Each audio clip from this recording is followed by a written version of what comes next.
O'zbekiston fintech bozorida hali hech kim real shaxsiy moliya AI tizimini yarata olmagan. Endi bu o'zgardi. Karmon AI bu oddiy ilova emas. Bu O'zbekiston fintech tarixidagi burilish nuqtasi. Habibulloh aka boshchiligidagi jamoa oylab ishlab, bizning til, bizning tizim, bizning to'lov dasturimiz asosida ishlaydigan AI tizimini, AI menejerini yaratdi. Bu ilovada AI xarajatlarni hisoblaydi, qarzlarni eslatadi, zakotni hisoblaydi. Shuningdek, maqsadlar qo'yadi.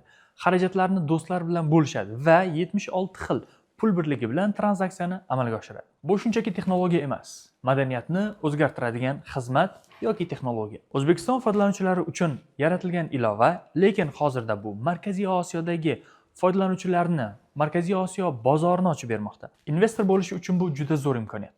Bozor hali bo'sh, raqobat minimal. Bu loyihaga bugun investitsiya qilgan inson ertangi bozorning egasi bo'ladi. Agar siz ham shu loyihaga investitsiya qilmoqchi bo'lsangiz, quyidagi raqamlarga aloqaga chiqib, batafsil ma'lumot olishingiz mumkin. Investitsiyaga oid foydali videolarni o'tkazib yubormaslik uchun menga obuna bo'ling.